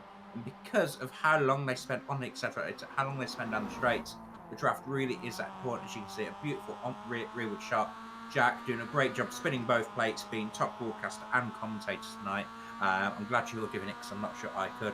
We're just hitting 10 minutes to go as we start lap 4. And just looking down at some of our notable names, Jason Cooper, race 2 when he's in P11, Delmont's in P8. So all the protagonists, they're in play. It's a very, very sharp end of the grid. But Leon Jenkins, what a performance he's having so far. P4, I know he gets a big shout in the YouTube comments, but he's in P4 and yeah, he looks like he belongs there, to be fair. Ben Sharp though, back to P5. We know he's not going to mess around if he gets an opportunity. As Andy McEwen now looking to the outside of Lee Holmes. No dice there. It almost seems like if you are going to go around the outside, you have to drive your nose to the outside on the exit, get that better launch off, and hopefully get the toe off the car in the front. The racing line does take you down the left-hand side of the back straight towards Hislop here, Jack. Does indeed, and well, we've seen plenty of people try making moves with varying success. McEwen getting a little bit loose on the rear end there, and here comes Leon Jenkins looking very interested in trying to take advantage of a loose Andy McEwen who touched the grass, and Lee Holmes will be very pleased about that one, I'm sure, because it gives him just a touch of breathing room to try and attack forward. Leon Jenkins, no messing about, up the inside through Druid. We just had a very quick chat to Andy McEwen off air, and I did say at the time it's a bit silly to try and go around the outside of Druids, but he was defending his position, and Leon Jenkins gave him all the room he needed, as it looks like a little squirrely on the braking as well. Couldn't quite get the car stopped. Jenkins' car looks far more planted and in control with the charging Ben Sharp, who of course is now recovering in this particular race after starting on pole position. He ended up off the road through Knickerbrook, gives a little bit of a lean on Leon Jenkins to try and slow him up maybe, and that gives Andy McEwen an opportunity to get back on the racing line and get into third place again, with Leon Jenkins having to defend from, as I said, a recovering Ben Sharp. Yeah, that's just letting Andy McEwen starting to break away. Leon Jenkins, though, he's woke up. He shows violence. You've got the attacking Ben Sharp with nothing to lose on the edge of our top five. That's just letting Andy McEwen break away from these guys. But he's now 1.2 seconds back from our front two of Holmes and Griffiths. And they're a fast pair. So he might struggle to catch that gap back up. He needs to get into the draft this lap or start of next if he's got any hope of reeling them on in and making an impression on this. But yeah, a very, very sharp end. You've got Lars Fisher up there. It looks like he's trying to go up the inside of Luke Pullen. Is that Andy? That's Andy McEwen who's gone round. Andy McEwen. And he's right front. That car is finished. That car is done. Oh no, poor Andy. What happened? Can we get a replay up, Jack? Of course we can, but I'm just going to see how Adam Delmont is dealing with Luke Pullen as they go. That's the number 595. Yeah, of Luke Pullen going into Druids. Now we saw Adam Delmont get a little bit too close for comfort on Ben Sharp a race ago. Doesn't get too close for comfort, but also doesn't quite get the move done either. I'll try and bring up what happened because we've had a Jason Cooper crash as well. Now, let's have a look at McEwen first. And for some reason, it always freezes before we get going. And you can see just in the background Ben Sharp. So he's all on his own here, Andy McEwen. And the fact his front right is broken means he's done exactly that. Clipped that absolutely solid tyre wall on the inside curbing on the apex, and well, your car's not walking away from that, put it that way. Jason Cooper, has he done exactly the same? No, he hasn't. He's ran a little bit wide. He sees Andy McEwen going off the circuit, and he's done what Andy did before, actually, and he's slid, and he's actually ended up a lot worse off. Managed a lovely 180 or 360, however you want to call it. But Jason Cooper getting his rear left and front left tyres off the circuit through the Hislop chicane, ruining his run up Knickerbrook. There is, disaster for our championship contender Andy McEwen. Great success for Adam Delmont, though. He's running P7 and his nearest rival is out of the race. Looks like he's making a move there on Liam Silkston, just securing that just there. But now he'll be very, very happy with his progress as we're looking just at the road there. So Luke Pullen currently in P6. Yes, he's doing well there as well. They're going to be too wide, him and... who's that on his outside there? That's Silkston, isn't it? It's Delmont on the inside of Luke Pullen. They're hard to recognise, these cars here. And yeah, it looks like they're going to make it stick. We talked about space in Druids. It can be done, but you've... got to trust each other and you've got to lean on doors, it seems. But now Delmont making his way through on Pullen. He's now got Jenkins in his sights, taking down the YouTube favourites one by one. We saw a replay of Jason Cooper just before, and it was spinning round. Well, he's in 14th place, but his car looks pretty healthy. 5 minutes to go, but look at the amount of time he has to catch up, Reese. That's going to be a difficult one, isn't it, for him to be able to try and get anything from this race now. You'd be expecting, even though his best lap time, his last lap time, in fact, was almost a second quicker, half a second quicker than those in front of him. It's a bit of a tall ask to try and carve his way through. His probably best bet would be hope for the reverse grid again and see what he can get out of the final race of the evening. But it hasn't quite gone, apart from a race win, hasn't really gone Jason Cooper's way tonight. No, indeed. Oulton Park has been very, very unforgiving for pretty much everybody. I don't think anybody will be sat there saying, you know what, I've had a great night of it. Even Adam Delmont was getting frustrated in race 2. Although he's got to be pleased with how race 3's turned around for him. He's in P6 and he's starting to look all over the back of Leon Jenkins now. Probably going to turn this into a P5 potentially. Though we've seen Jenkins race hard but fair so far. That's Delmont going up the inside and he gets clear on that first apex. Nice and easy move. Gets it done, and that's let Pullen start to attack Jenkins now as well as we head down to the final corner. Yeah, I think Pullen, yeah, looking at the inside, good shout there, and again, Leon Jenkins not jumping out the way per se, but being sensible. If you look at who he's actually trying to race against, it's Mark Oliver down all the way in 16th place. So Jenkins doing it, you know, holding himself quite highly here, I would say. But equally not doing anything silly, doing exactly what he needs to do to try and catch up to Adam Fox, who isn't here tonight. So again, a good opportunity for Leon Jenkins to catch him up in the championship standings. Liam Silkstone overtakes him, though, going down into Cascades as well, and you do get the impression he's falling like a stone here. Starting to get freight trained here, and it's Sam Smith lining up next in the aggressors, and he's looking to the outside. It's possible, we've seen it be possible. You got a bit of damage, it looks like, on the right front of Sam Smith there as well. Oh, he's all up on the grass and up on the curb. He'll run out of real estate out there if he's not careful, but he's now got the slipstream off the year one car of Silkston in front, and he's got the outside, which if he can hold it around the first pole, as they touch, they get out of shape, and yet he's managed to get that done. Wasn't the smoothest, wasn't the cleanest of moves there, but with some great car control from Sam Smith, he makes it to P8. Jenkins slipping down to P9, and he's now got Adam McNally lined up. All great drivers that are lined up behind him. Every time he must come out of a corner and see that there's another driver behind him, he must be going, oh no, not again.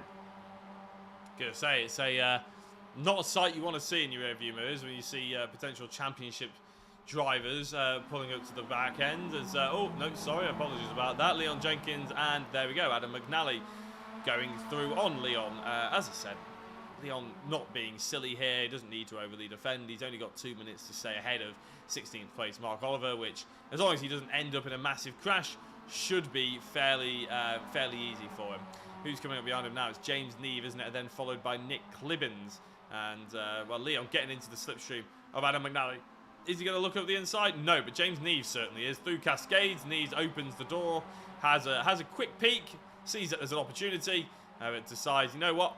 There's always another corner. There's always another opportunity, and he's going to try and take advantage going down in towards the hairpin, with Jenkins getting a little bit loose on the brakes, but actually manages to get it stopped, gets it rotated and nice and clean on the power. Gets a really good exit, actually. So what can Nick Clibbins do about that? A little bit of a hold-up for James Neve. Is he going to look at the inside into his lops? No, thank goodness, because that was a little bit too far back. Yeah, very sensible. They're all driving very aggressively in that they're taking the opportunities as and when they come. But as we get to race 3, they've all now had a lot of battle practice. They've all had a lot of war practice in the first 2 races, and they start to figure out how they can overtake, where they can overtake. They did the probing in race 1. They made a few mistakes in race 2 between them all. By race 3, they start to get it all sussed out. One person who didn't quite have that sussed out looked like Liam Silkson there, running wide and off the road in Druids, and that's that loop pull and catch back up, as it looks like McNally has just launched it up the inside of Sam Smith, and he gets that move done there into the final corner. Though Sam Smith fighting back, he's got a long way around as they come up over the crest, and yet doesn't get the overlap there at all. Adam McNally sealing the deal in P8. The fight for the race lead is, well, it's not died away. 76, Tom Griffiths leads the way with the Excite driver, and then Lee Holmes in second is hunting him down. But look at the gap they have over. Oh, well, I say that it's not died down. Lee Holmes has done his best to make sure it does. He ends up in the wall, can you believe it? And that's a big shame for Lee Holmes, just as we start to cut to him. I wouldn't say curse of the commentator, but curse of the cameras potentially for Lee Holmes there. And he's struggling to even get the car reversed backwards. Let's see if I can find out, find exactly what happened to him. The point where he went off the track. It looked like he was half fainting up the inside, and then it just, well, maybe he outbroke himself, and the only place to go was around the outside, actually, which inevitably is on the grass. And, well, he's in the pit lane. That's a big shame. Lee Holmes was running very, very well there, but it gives Tom Griffiths an absolute brilliant opportunity. He'll come round the final couple of corners, and he'll see that this is probably one of the easiest race victories he'll have on a final lap. Very nicely done by Tom Griffiths in the 76. He takes home an Excite victory, and it will be on his trophy cabinet. Virtual trophy cabinet, but still a trophy cabinet nonetheless. He sees the checkered flag, and he takes the top step. Well done to Tom Griffiths, with Ben Sharp, who started on pole position, fell back down to 9th, and managed to get himself up into 2nd. Shows the calibre of driver that he is. Lars Fisher in 3rd, with Adam Delmont 4th, and rounding out the top 5 is Liam Silkstone. Liam also winning the Pro-Am category as well here in race number 3. And then Leon Jenkins did manage to hold off James Neave. He came across the line, winning in P9. Mark Oliver finishing 14th overall.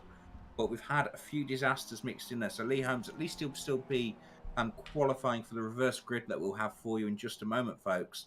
He'll still be classified on the last lap of the race, but eventually classified P23 in the end. And here we have it. So here we have our random number generator, no expense spared, and P24. Wow. We love a good high reverse grid number here tonight. So that'll be Lee Holmes actually on pole position. Opportunity to atone for his sins. Andy McEwen, despite being classified P24, not eligible for the reverse grid because he finished 5 laps down after ripping off the right front corner of his car in Hislops. So a disaster for him, but Lee Holmes on our reverse grid pole. And Jack, take us through our full race results. Yeah, no one can claim that this is rigged, but we're just having some high-level numbers, aren't we, getting pulled out, which is, I think, what the spectators like to see. So 24, remember that number. Tom Griffiths won, 3 seconds ahead of what was once a pole position and race leader man in Ben Sharp. Third is Lars Fisher with Adam Delmont in fourth, and winning the Pro-Am and rounding out the top 5 is Liam Silkstone. Luke Pullen in 6th, 7th Adam McNally, Sam Smith in 8th, with 9th, and winning the Am class was Leon Jenkins. Did a very good job at holding on to a top 10. James Neave in 10th with Nick Clibbins at 11th. 12th, Jason Cooper. 13th, Craig McDonald. 14th, Mark Oliver. Douglas Stewart in 15th. 16th, Luke Cooper. 17th, Fiona Siddons. 18th, Julian Schreur. 19th, Craig Schill. Chris Dixon in 20th. Glenn Humberstone 21st. Jamie Gulliford in 22nd.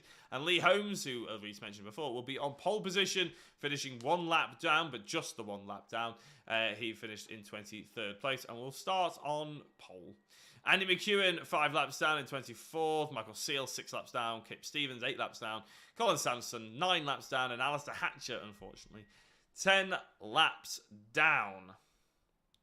And I'll bring you back the front page so you can all get an idea of who finished where. And one last flick to the rear end. Right, we'll be back in about 10 minutes' time for the 4th and final race here at the BSR MX5 Championship at Oulton Park. Don't go anywhere and keep it pinned to Year 1 TV.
Hello everybody and welcome back to the fourth and final race of the evening here at Oulton Park for the BSR MX5 Championship, of course. It's been three rather hectic, well, one rather steady race, and I would say two rather hectic races. Reese, it's been a lot to ponder on, and we haven't got long to ponder on it actually anyway, have we? Because we've only got about 30 seconds before the final one.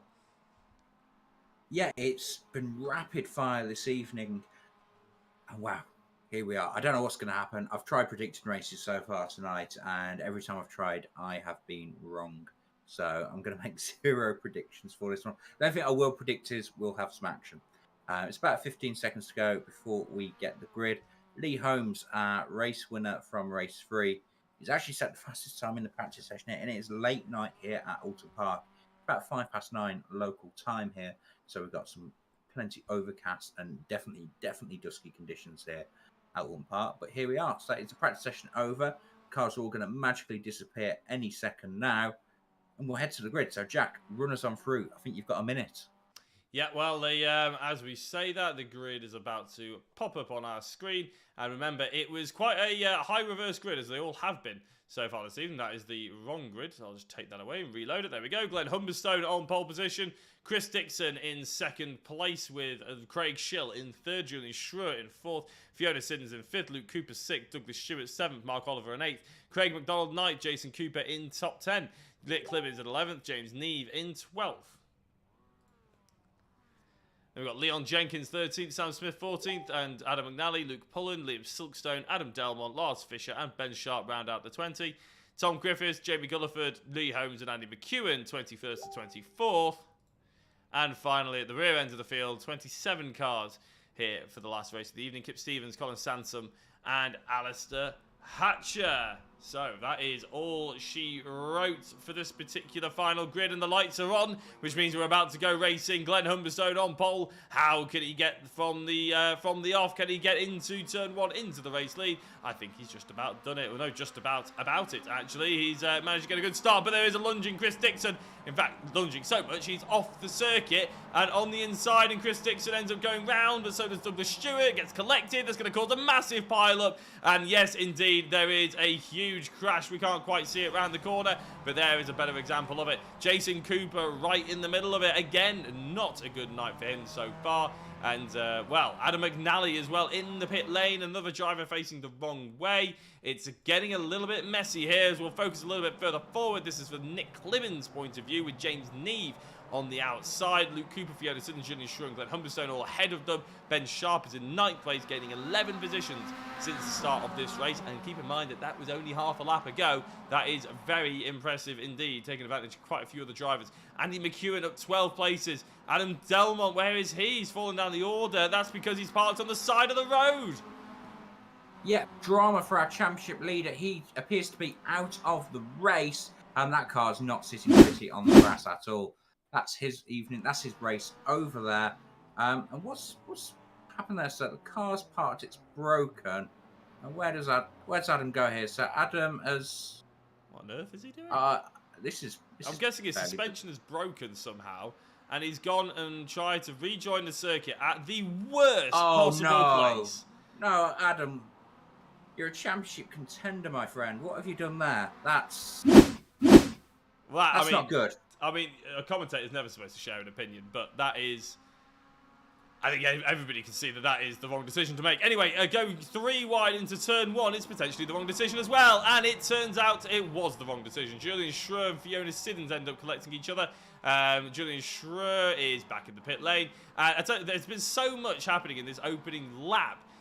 It's been pretty much impossible to keep up with. We'll almost try and do a soft reset at some point. James Neve in 3rd place, but overtaking Luke Cooper. Nick Clibbins leading the race there. This is the fight for the race lead. That was a poor decision from Delmont, says Katie Eames, and I would tend to agree with you, Katie, to be honest. Nick Clibbins then leads Luke Cooper, James Neve, Luke Pullen, Ben Sharp in 5th place. Ben Sharp up 15 places, by the way.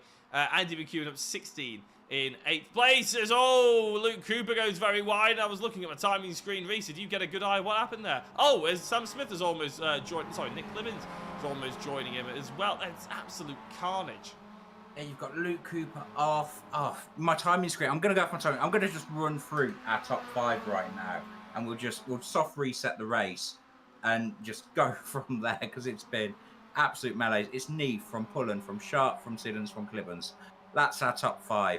You've then got Luke Cooper involved in that most recent incident in P6 with Tom Griffiths 7, Andy McEwen somehow surviving. He's in P8. He started right near the back. Gulliford 9th, and then Leon Jenkins ran out our top 10. Hopefully these guys will just calm down just for a lap, just so we can at least get our bearings. We've got a lot of cars out already. We've only got 18 cars on the lead lap. Jason Cooper, the last man to be. We saw him get caught up in the lap one shenanigans. As Clibban's going around the outside there of Fiona Siddons in T1. Yeah, Clibban's getting clear, getting in P4. So it's Neve and Sharp, and then Luke Pullen, the Pro-Am in P3. Fiona Siddons, she's in P5, looking for her first win of the night. But Leon Jenkins, P10 for Am. He's got the fancy. Yeah, another top 10 finish from a really strong showing tonight, showing his quality in the Am division. Yeah, so after all that sort of carnage, it sees Julian Schroer, Lee Holmes, Adam Delmont, Glenn Humberstone, Lars Fisher, Chris Dixon, Kip Stevens, Mark Oliver, and Adam McNally out of this race, or at least not on the lead lap. Some drivers are trying to get back out, but I imagine most will just be disconnecting because that is their evening over. So yeah, a whole host, 19th down to 27th, all deciding, well, all in the pit lane, not deciding that their race is over, I'm sure, but their race being forced to be over, shall we say. Right, Ben Sharp, right onto the back of James Neve. Ben Sharp, once a Year 1 driver, I believe, has been very much getting his elbows out in amongst everybody here, has Ben, and he's thoroughly enjoyed himself, hopefully. We'd like to see him back, and he's going for a race lead move here. Now, he has been in the race lead already once today, so far as Ben Sharp. It didn't quite go to plan for him. Hopefully, for his sake, he can hold on to this one, though. Andy McEwen's up to 6th, almost up to 5th as he goes. Sorry, he is up to 6th, ahead of Luke. No, he is into 5th, sorry, ahead of Luke Cooper, who now drops down to 5th, but they're going to go side by side. And Andy is going to have that one done and dusted, very nicely done, up to 5th position. And he's got about 3 seconds to catch up to the driver ahead. Sorry, 2 seconds to drive up. But if anyone can do it, probably Andy McEwen can. He's got plenty of time to work. We're only on lap 4. It seems like this race has been running on much longer. Under the lights, it's British touring car kind of enduro race style with the headlights flashing and bobbing away.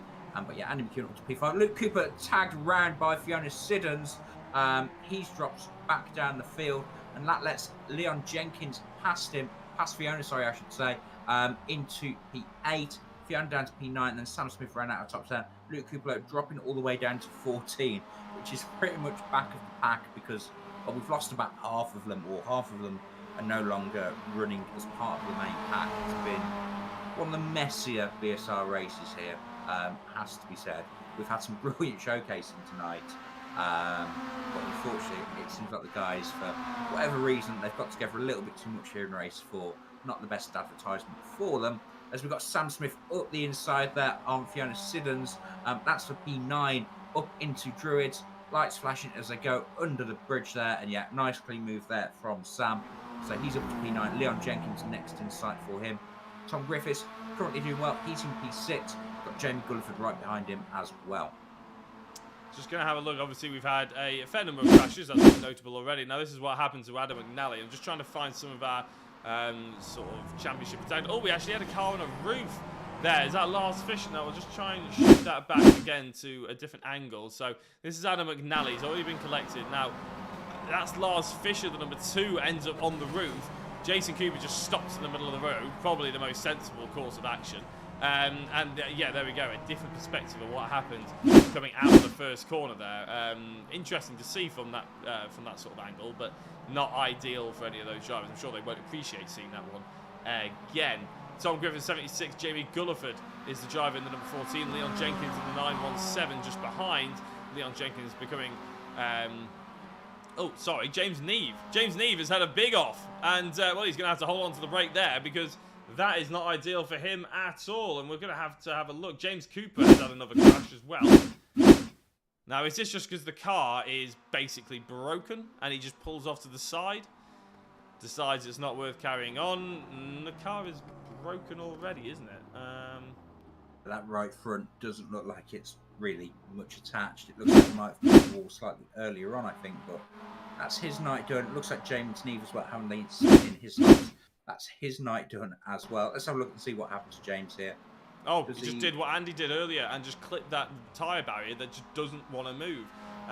We'll try and line that up one more time, just not to rub it in the face of James Neve, but just because I want to get this perspective. Now, I'm going to quarter speed it. Look at the tyre wall. It won't move, but the right rear rail, the right front tyre will. And you can see that's exactly the same as what happened to Andy McEwen before in race number 3, and it's obviously what happened to him, to his teammate James Neve just then as well. Tom Griffiths then in 5th place. Andy just up ahead, but Jamie Gulliford putting an enormous amount of pressure on for the top 5 positions. Yeah, they're all doing so well. The guys that have survived the demo derby, this race, I should stop saying the word survive, because every time I say it, somebody else fails to survive. That's Craig McDonald exiting stage left, run down to the island hairpin. The pit lane is currently the busiest part of the track.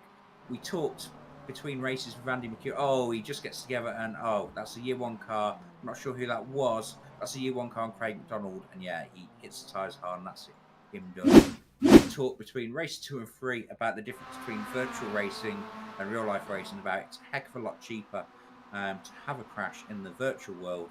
And yeah, there'd be a very expensive repair bill if this was a real world race.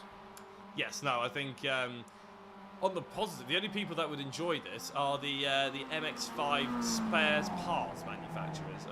I'm sure they would probably be enjoying this because they're seeing a lot of cash signs fly up in their eyes, but the actual drivers, yeah, not so much. Always a bit of a painful one when you have to do the walk of shame basically and walk over to the spare parts van and, you know, take it off, and then they'll invoice you in a week or 2, and you have that to look forward to. Oh god, it's a terrible, terrible feeling. In the sim world, as you say, you don't have that problem. Even though sim racing, don't get me wrong, sim racing is not a cheap hobby, but in comparison to real life racing, it's night and day. It's a different level. To race an MX5 on an MX5 championship, say with the BRSCC, or elsewhere like that, you're probably looking with a team about 20 grand. Whereas if you for the year, that's just 1 year. And if you want to do iRacing, you want to do jump into MX5s on there, be in a community, be part of a little of a team, have your sim hardware as well, obviously your computer and everything like that. You're probably looking at about, for a reasonable spec of everything, probably about 2 grand. You could probably get away with a lot of these drivers for this sort of championship. And but unlike 20 grand a year, that 2 grand could last you 5 or 6 years. So really, it's a lot better value potentially. And you can do any kind of championship. You can race as much as you like. You don't have to pay for damages, and you can just drive in whatever you like with whoever you want to as well. So yeah, sim racing. There's a reason why it's so popular, Reese. There is indeed. And if you do want to join us, I know there's a lot of people being fans here, and I love the fact that we've got a great audience watching us tonight. But if you don't want to watch us, if you want to take part, sign-ups are always open for the BSR series. We've had a fullish grid tonight, but I believe they do allow up to 44 entrants, so plenty of space still to fill. But yeah, it's been a great night of action. A little bit rough around the edges at times. Ben Sharp, he's atoning for his race 2 error. He's currently leading the way here. Luke Pullen, he's been great all night in Pro-Am, and he's currently in P2 overall on the road as well. And then Andy McEwen, he's not really making any ground at all on Nick Clibbons. We thought we was going to see a charge down, and we are seeing a charge down, but it's Clibbons on Pullen, not McEwen on Clibbons. So McEwen running P4 currently, but he's got a comfortable gap over Tom Griffiths behind him in P5. And knowing Andy, he's going to be taking the points and say not stressing at all about it. He probably doesn't know about the absolute disaster that Adam Delmont's had. Yeah, that could be huge down the line. And Jason Cooper not still scoring here in race 4. As I say, it's yeah, massive swing towards Andy McEwen, which we didn't think we'd say after he ripped the right front off it in race 3.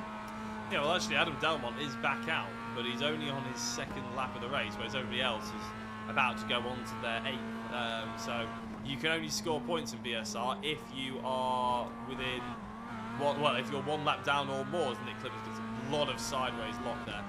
coming out the final corner. So yeah, a bit of an interesting one is why Eldon Delmont has decided to go back out. That last lap that he's just posted was a 10-minute and 20-second lap. Obviously, being in the pits for more than the majority of that, I would say.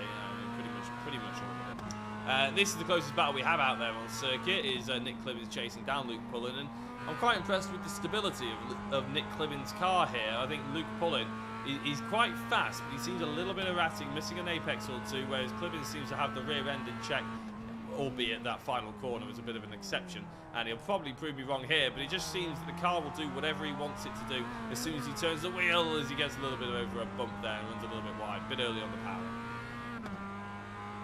Yeah, just getting a little bit out of shape, and that just starts to let Luke Pullen just inch away there. As we look back, we've got Sam Smith over the back of Leon Jenkins.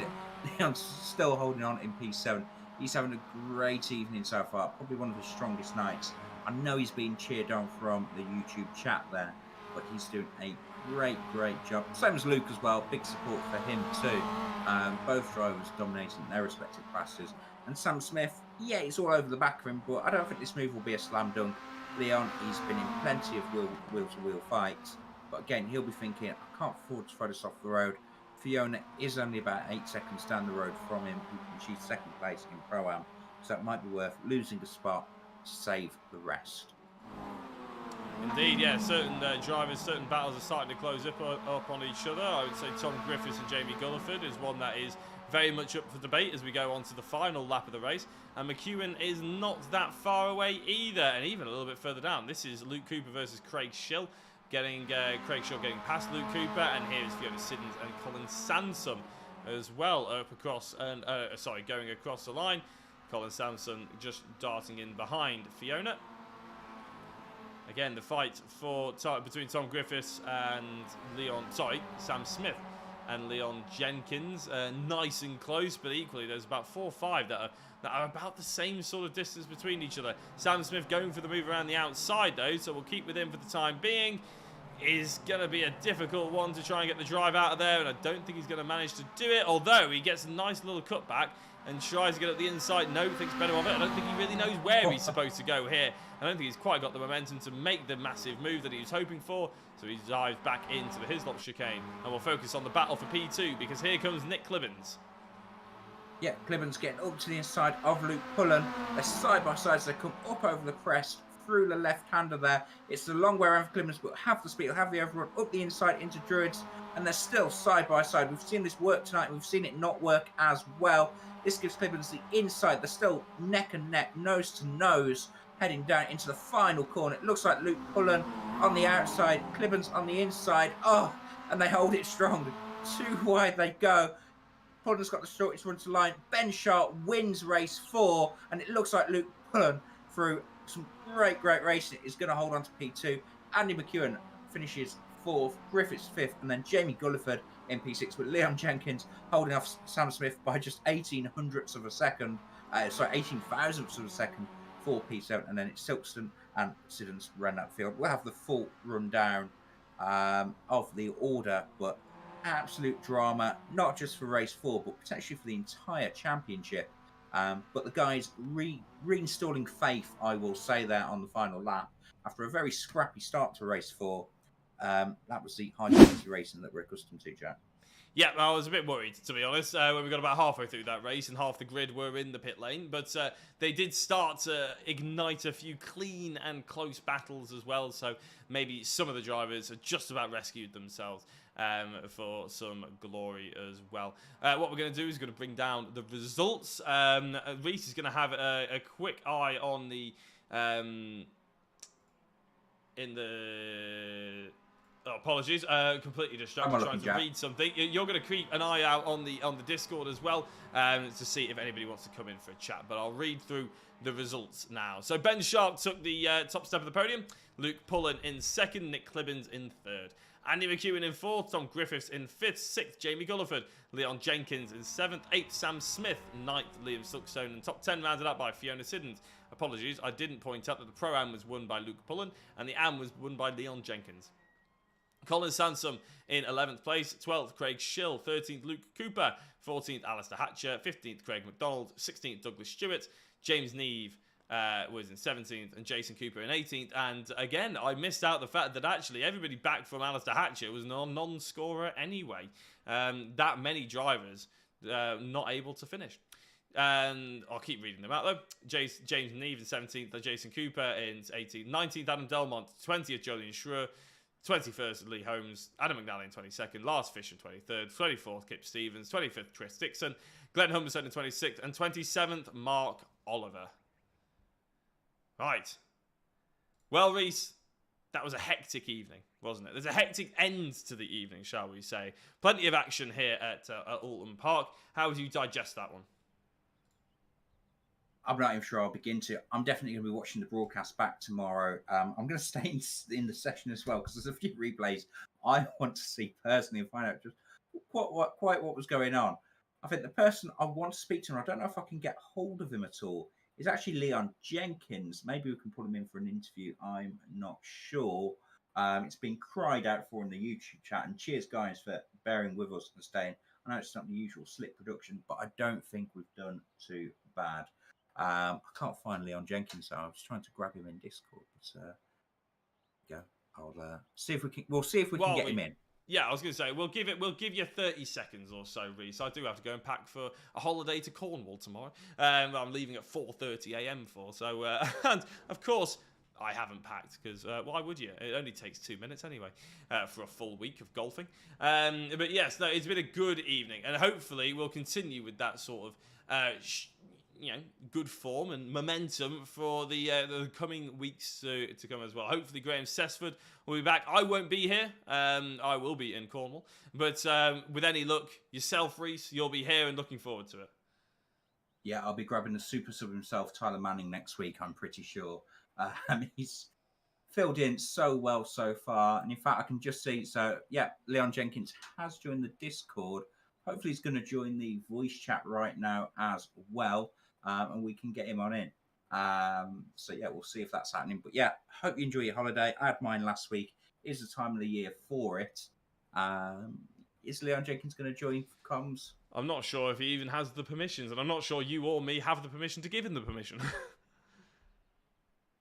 Just message him. Voice. Yes, thank you very much, ladies and gentlemen, for the patience over the course of the evening. Yes, there have been a few teething issues, but as I said, Graham Sessford will be back next week with all your fancy graphics that you come to expect here at Year One TV. But with any luck, you've enjoyed the racing regardless, and you've obviously not put you off tuning in for weeks to come. Reese, I see we have a driver for you to chat to. We do indeed. Hopefully he unmutes himself. There he does. So, Leon, congratulations tonight. You've been the star of the evening. And you've been missing it in the top 10 for most of the races as well. A really strong performance for you. You've been getting cheered on in the YouTube chat as well. Tell us about the night from your perspective. It was kind of an uneventful first race, to be honest. I just kind of held position for pretty much the whole time. And then I think something happened in every other race. There was quite a lot of chaos. I was quite close actually to a top 10. I think I could have had a top 10 relatively easily, which is kind of what the goal I've set myself in the second race. And then I think I got that in the last two, so I'm quite happy with that. Yeah. And then just picking your way through the carnage of race 4. I mean, how was race 4 as a view from the start? Did you see what was going on? We seemed to lose about half the field there. To be completely honest with you, it's all a blur. I don't really remember much of what happened at all. But yeah, I mean, there's obviously the driver voice chat. I can hear a lot of what people are saying, and I can kind of tell what's going on from there. But I didn't actually see much of it, to be honest. It was a disaster from what we saw for some of the championship protagonists. And yeah, I can hear the driver comms as well. And there's a few unhappy voices at various points in the evening. I'll be grabbing a bag of popcorn, I think, and sitting in the Discord later for sure. You've had some brilliant support tonight, Leon, in the YouTube chat. Pretty much every race, you've had people saying how great you've been doing, saying you've been slaying it. We can actually see you picking your way through the race 4 on screen right now. Lucky to avoid it. Have you got anything you'd like to say for the adoring fans that you've got in YouTube? Yeah, big thanks to the Leon Jenkins fan club. I couldn't do it without them. Honestly, to anyone who I know who's watching, I really appreciate the support. And also, I have to say, you guys doing the broadcast, you do a really good job, and I really appreciate that as well. I'll throw that in there. Yeah, not Graham Sessford. No, you're talking about the broadcast tonight, aren't you? It's just me and Reese. Yeah, no, Graham. Obviously, of course. Obviously, yeah, no, I appreciate that. I appreciate that, Leon. Thank you very much for jumping on in. It's good to have a different perspective as well. And yeah, watching the slow mo, it's been going on our screens now for the last kind of 20 seconds or so. And yeah, absolute carnage at race 4. We can see you were sideways at one point, and you still made it back into the top 10. So yeah, I can see how that was a blur for you. It's hard to keep track of even in quarter speed slow mo there. But no, thank you very much for attending, guys. So we'll be back on Thursday with myself and Dan Blake for the TCRs here in the BSR series on Year One TV. I think we might have Graham Sessford back for that one. So that'll be Thursday night, 8 o'clock on Year One TV on YouTube. And then next week we'll be over to, in fact, I'm not sure where we're over to next week. Is next week the return to Silverstone? I think it is for round 8 of the championship. But no, thank you very much. I've been Reece Saunders, and I've been happy to be joined by Jack Racing. Anything you'd like to say? No, I think you pretty much summed it all up there brilliantly, Reese. Excellent. Well, thank you very much for tuning in, folks, and we'll see you all Thursday.